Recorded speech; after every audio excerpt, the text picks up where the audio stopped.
Hello மக்களே, இன்னைக்கு இந்த வீடியோவில் புக் எடுத்தாலே தூக்கம் வருதா? தூக்கம் வராமல் இருக்க நம்ம என்ன செய்யணும் அப்படிங்கறதான் பார்க்க போகிறோம். வீடியோ பார்க்கறதுக்கு முன்னாடி நம்ம சேனலை சப்ஸ்கிரைப் பண்ணியிருக்க என்னோட சப்ஸ்கிரைபர்ஸ் எல்லாருக்குமே ரொம்ப ரொம்ப நன்றி. தூக்கம் வருது அப்படின்னா நம்ம உடம்பு டயர்ட் ஆயிடுச்சு அப்படின்னு தான் அர்த்தம். எல்லாருக்குமே இது பொதுவான ஒன்று. இங்கே என்ன சிக்கல் அப்படின்னு பார்த்தீங்கன்னா, இப்போ வேலைக்கு போயிட்டு இருக்கவங்க படிக்கிறதுக்கு வரல அப்படின்னா எந்த ஒரு பிரச்சனையும் இல்லை. ஜாப் போவாங்க, வருவாங்க, ரெஸ்ட் எடுப்பாங்க. ஆனால் ஜாப் போயிட்டு இருக்கவங்க அந்த ஜாபில் சாட்டிஸ்ஃபேக்ஷன் இல்லாமல் நான் வேற ஒரு ஜாப் போகணும்னு நினைக்கிறேன், அந்த ஜாபுக்கு படிக்கிறதுக்கு எனக்கு தூக்கம் வருது அப்படின்னு சொல்கிறது தான் இங்கே ப்ராப்ளமாக இருக்குது. தூக்கம் வருது அப்படின்னாலே நம்ம டயர்ட்னஸை நம்ம எப்படி ஃபேஸ் பண்ண போகிறோம் அப்படிங்கிறது தான். படிக்கிறப்ப தூக்கம் வருது அப்படின்னா அது நமக்கு பிடிச்ச சப்ஜெக்டாக இருந்தாலும் ஈஸியான சப்ஜெக்டாக இருந்தால் கூட அதை நம்மளால் ஃபோக்கஸ்டாக படிக்க முடியாது. யாராக இருந்தாலுமே நீங்கள் காலையில் ஒரு அரை மணி நேரம் எக்ஸசைஸ் பண்ணணும். இதுக்கு ஜிம்மு போகணும் அப்படிங்கிற அவசியம் இல்லை. நார்மலாக எக்ஸசைஸ் யூடியூப்பில் எக்கச்சக்கமாக இருக்குது. உங்களுடைய உடல் அமைப்புக்கு எப்படி எக்ஸசைஸ் பண்ணால் உங்களுக்கு வலிக்காமல் இருக்கும் அப்படிங்கிறத பார்த்துக்கோங்க. எக்ஸசைஸ் அப்படிங்கிறது உடம்பு வலிக்கிறதுக்காக பண்ணுறது இல்லை. நாள் ஃபுல்லாக நம்ம டயர்னஸ் ஆக விடாமல் இருக்கிறதுக்கு தான் எக்ஸசைஸ். பேசிக் எக்ஸசைஸ் பண்ணால் போதும்.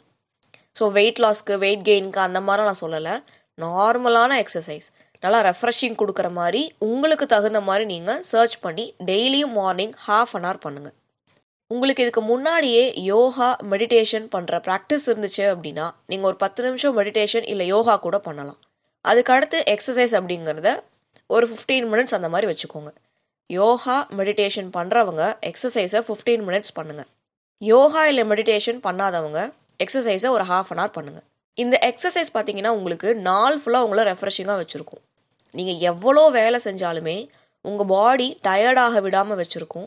பாடி டயர்ட் ஆகலைன்னா பிரெயின் நல்லா ரெஃப்ரெஷிங்காக இருக்கும். பாடி டயர்ட்னஸ்னால தான் பிரெயினால் ஃபோக்கஸ் பண்ணி படிக்க முடியல. கொஞ்ச நேரம் தூங்கு தூங்கு அப்படின்னு சொல்கிறது பிரெயின் ரெஸ்ட் எடுக்கிறதுக்காக இல்லை, உடம்பு டயர்ட் ஆயிடுச்சு ரெஸ்ட் எடுக்கணும் அப்படிங்கிறதுக்காக. ஸோ இந்த ஒரு டெக்னிக்கை ஃபாலோ பண்ணி பாருங்கள், உங்களுக்கு யூஸ்ஃபுல்லாக இருக்கும். நான் ஒரு நாளைக்கு 9 to 10 ஹவர்ஸ் ஸ்டடிக்கு ஸ்பெண்ட் பண்ணுறேன். இதுவுமே டயர்டாக தான் இருக்கும். எப்படி வீட்டு வேலை டயர்ட் ஆகும், வேலைக்கு போனால் டயர்ட் ஆகுமோ அதே மாதிரி படிக்கிறதும் டயர்ட் ஆகும். டயர்ட் இல்லாமலாம் இருக்காது. அப்போது இந்த டயர்ட்னஸை ஓவர் கம் பண்ணுறதுக்கு எனக்கு எக்ஸசைஸ் அண்ட் மெடிடேஷன் தான் ரொம்பவே யூஸ்ஃபுல்லாக இருக்குது. நீங்களும் ட்ரை பண்ணி பாருங்கள். இந்த வீடியோ உங்களுக்கு பிடிச்சிருந்தா நம்ம சேனலை சப்ஸ்கிரைப் பண்ணிக்கோங்க, ஃப்ரெண்ட்ஸ் அண்ட் ஃபேமிலிக்கு ஷேர் பண்ணிக்கோங்க. நீங்கள் இன்னும் டெலிகிராம் சேனலில் ஜாயின் பண்ணாமல் இருக்கீங்கன்னா ஜாயின் பண்ணிக்கோங்க. இந்த வீடியோ உங்களுக்கு பிடிச்சிருந்தா லைக் ஒன்று போட்டுக்கோங்க. உங்கள் லைக் தான் என்னோட மோட்டிவேஷன். நான் தொடர்ந்து வீடியோ பண்ணுறதுக்கு உங்கள் லைக் தான் எனக்கு ஹெல்ப் பண்ண போகுது. இந்த வீடியோ ஃபுல்லாக பார்த்ததுக்கு தேங்க்யூ.